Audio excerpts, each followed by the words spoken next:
So I want to talk to you about how to be more attractive than you currently are. And the reason we're doing this is so that you've got a better chance of dating the kind of people you actually want to date. There was this website when I was learning the dating stuff, when I was still trying to become a dating expert, I suppose. And my drive for that wasn't to be a dating expert. It was because I wanted to improve myself. I wanted to be better for my partners. And that led to me teaching others what I found, because I find that's a very good way of learning, is when you teach. So as I learned something, I passed the knowledge on, and that's really what made my following. It's what made people want to learn from me. And there was this great website called The Beautiful People. And during this journey, I wanted to attract the most attractive people I could. That was like part of the journey. I was looking for physically attractive people. And I felt that while I could get relationships with some people, they weren't as physically attractive as I wanted them to be. And actually, as we continue through this, I'm going to explain that judging somebody based on physicality is one of the worst things you can do to measure your ideal partner. And we'll talk about that later on as well. But there's definitely an obsession with younger people looking to, I want the most beautiful girl I can get, or I want the most beautiful guy I can get, or they have to be really attractive. And actually, when it comes down to it, there's a lot more to relationships than just the physical side of it, and the rest is more important. But back then, that's all I cared about. And so this website called The Beautiful People, and it was like Facebook, but for attractive people. And you would send them a picture, and for 7 days, people would vote on how attractive you are. And it would rate you on a scale of 1 to 10. And I sat at like 6.3 for 5 days.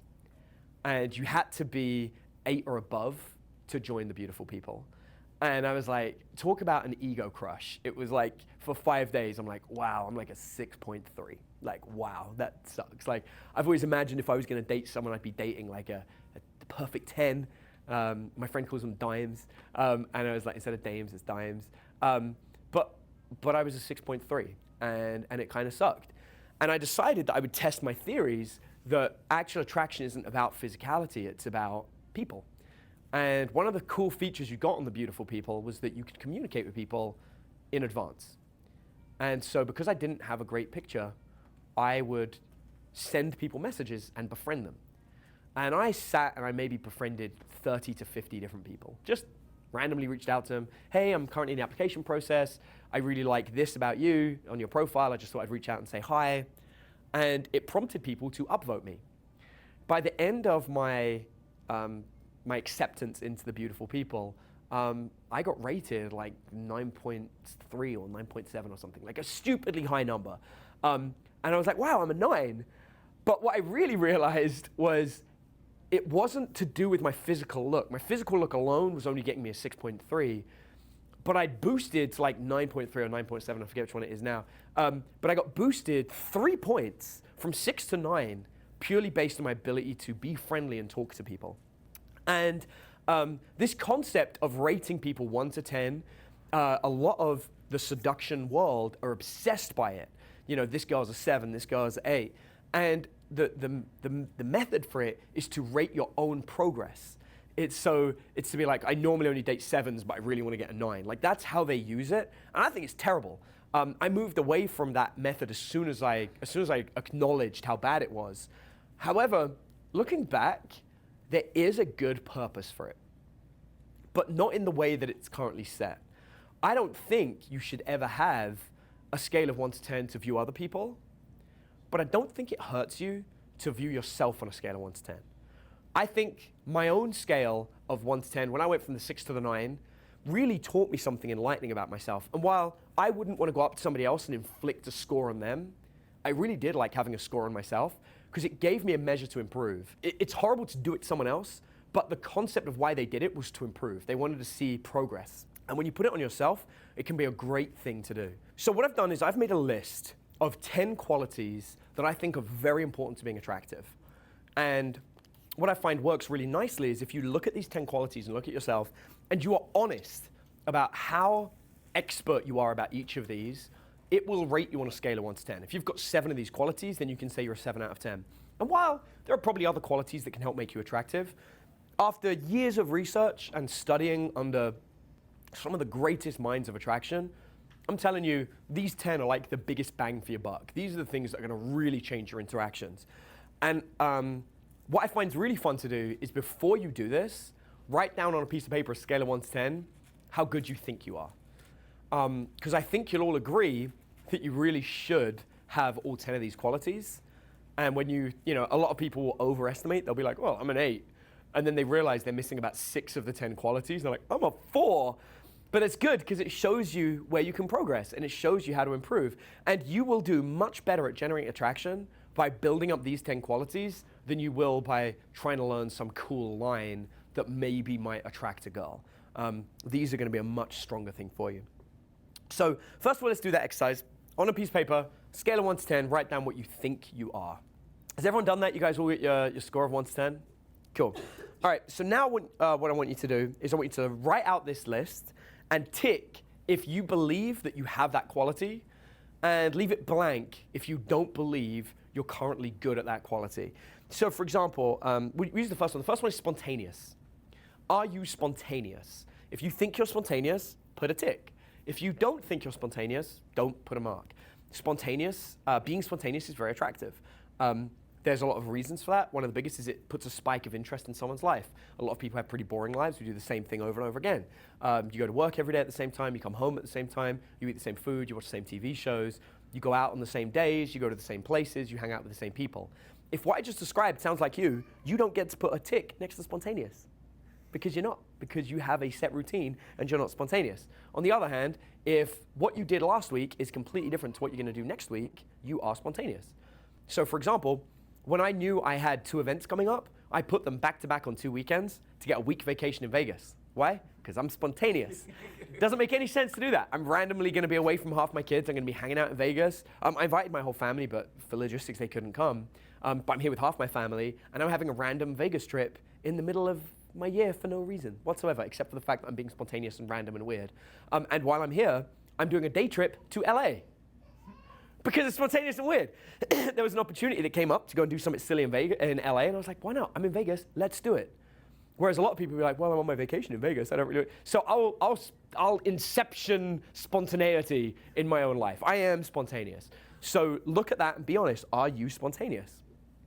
Let's move on to the next quality. Humor. Not do you find things funny, are you funny? Very different things. I mean, a lot of guys go, I have a great humor. I'm very good at saying things and I'm really witty.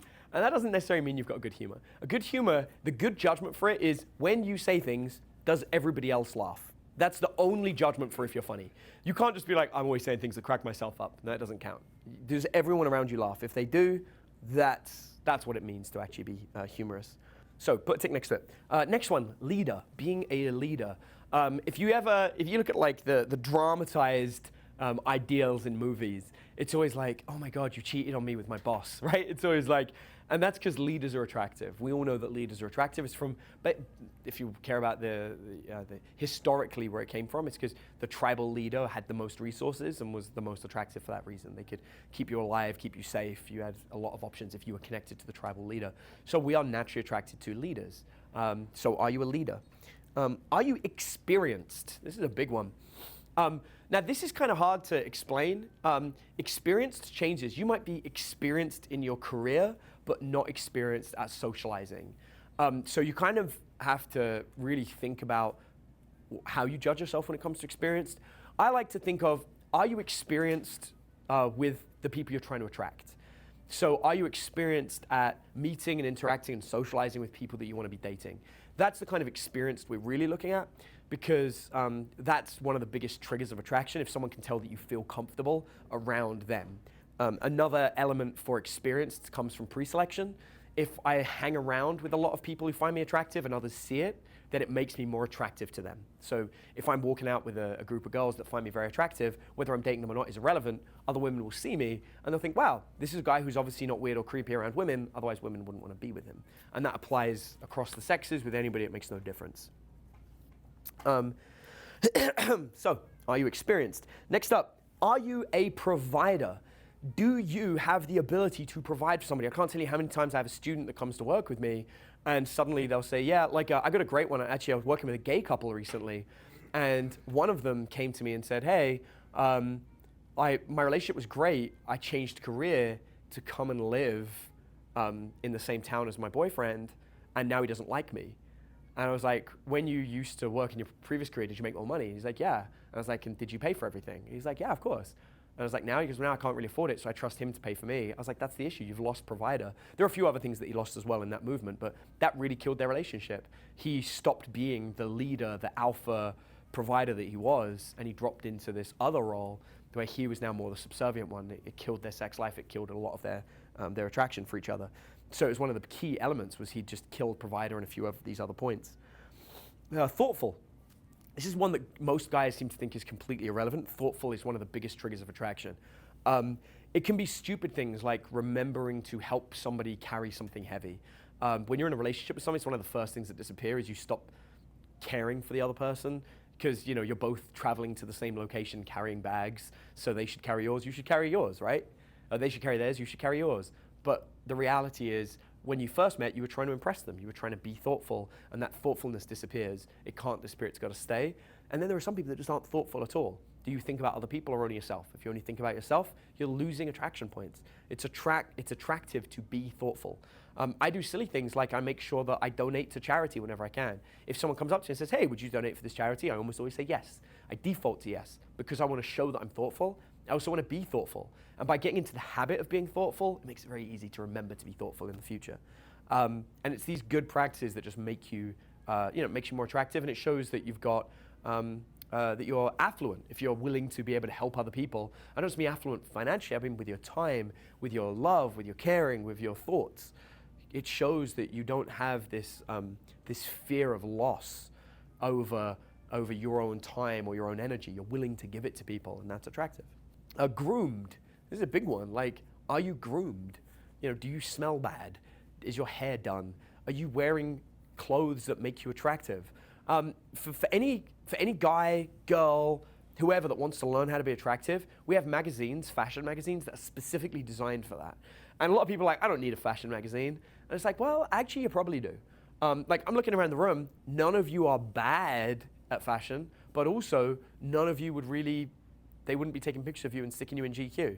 And that's a thing. Like, if you want to gain that point, you really need to be, you really need to be sharp. You really need to have your look on point so that people look at you and go, wow, that person looks great. And that's because we're used to seeing that. We go on TV, we look in magazines, we look on the internet, and we see images that people have spent thousands and millions of dollars analyzing what are we attracted to. And so they will put a look, and they'll have this person wearing a certain outfit, shaped a certain way, working out, looking physically in a certain manner. And we know that's attractive because they've done research to find it's attractive. And that's why if you travel around the world, you'll see beauty standards change. The Western beauty standards that we have are not the same as the Eastern beauty standards. I lived in Africa for a few years. I ran a factory for a very short period of time.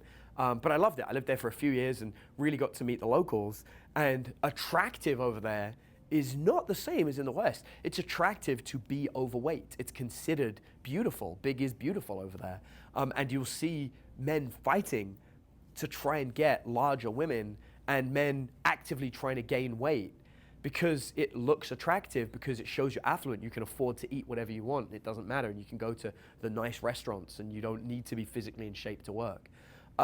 So my point is, where you are alters what is attractive, and it is the media that can give you this easy insight where you can just copy it. And it's so simple to have a couple of really nice outfits where you look the bomb, that I would strongly recommend for everybody. Whether you dress like that every day or not is up to you. But if you're making a point and saying, I want to look my best today because I want to meet people, it's really good to best foot forward. And I would recommend everybody do that. Physique. How is your physique? You do not have to be super ripped. I love the video compilations they do where they'll compare a guy who's really, really ripped against an average guy, and they'll show that the average guy sometimes will get more people be interested in them. It really comes down to personal taste. However, there is something to be said, not for being physically amazing in shape, but for being able to hold a baby, for being able to walk up a flight of stairs carrying some bags without losing your breath. And that's whether you're a guy or a girl. It doesn't make any difference. Like, there, outside of medical conditions, there aren't many excuses for not at least doing the bare minimum of working out. And I would argue the bare minimum of working out is something like, can you do 40 push-ups? Can you do 40 sit-ups? And can you do 40 squats? And can you run for a mile without being completely devastated? I think if you can do that, you're probably fine. Everything else is, sure, if you want to go that, go that. But I think you should at least be able to do those things, or some variant of, depending on your own health conditions. But it's not a lot to ask somebody to be able to do those things. And once you can do that, you have an amount of strength that will enable you to be somewhat healthy. While we're at that, you might as well add stretching into that as well, which is something that everybody should be doing. Sexual. Are you comfortable sexually, and can you talk about sex without getting upset, angry, or weirded out by it? It's attractive to be able to talk about sex, because if you're going to have sex with somebody, they want to know that you're not going to judge them, and they want to know that that they can feel comfortable opening up to you about what they want sexually. If you are not comfortable talking about sex, if it's a weird subject for you, it makes you unattractive. It definitely impacts you on that. And then lastly, socially. Do you have a good friend group? Do you have an actual healthy social life? I can tell you guys, I have multiple social lives. I have social lives in clubs, I have social life in board game groups, I have social life with my work colleagues, and I have a social life with my friends and my family. I have a number of different social lives. I do amateur acting right now, which is a random thing that I ended up doing, and I have a social life there with the other thespians. I have a number of different social lives, and if somebody meets me, one of the first things they say is like, wow, you have a variety of hobbies and you know lots of people. And it's like, yeah, I do, because that makes you attractive. Not only, I'm also embracing these elements of my life because I want to do them, but still, it helps. So, 10 points. Look at your list, add up how many you put a tick by, and that is, what I would argue, a very good way to rate yourself on a scale of 1 to 10, with a view to looking at what areas you need to develop next. What I tend to find is people find an element they like, and they keep working at that one element. So they'll be like, oh, I'm humorous, I'll just keep working on my humor to be really, really funny, and then I'll be able to meet people. And it's like, no, once you've got humor, maybe you should start working on groomed, or maybe you should start working on physique, or maybe just work on something else. Because if you imagine this, if you're trying to attract somebody, and I'll just read off these qualities quickly, and I'll show you what I mean, but I want you to imagine that you meet somebody today. So I want you to imagine this person. If you're single, or even if you're with somebody, maybe you can see if it fits that person. But this person's spontaneous. They'll randomly suggest cool, fun things that you'll enjoy doing for you to do. They make you laugh. They say things that make you laugh. They're a leader. People look up to them. They're experienced. They've done a lot of things, and they're wise. They're a provider. They're willing to pay to help look after you and family and friends. They're thoughtful. They're always thinking of others, putting others, not necessarily always first, but definitely keeping them in their thoughts. They're well groomed. They look after themselves. They're physically, their hair's done, and they wear nice clothes. They work out somewhat regularly, maybe not perfectly all the time, but they definitely have muscle tone. They're really comfortable talking about sex and being sexual with you. And they've got a great social life. They have a lot of friends, and they know to bring you into that life to make you feel comfortable.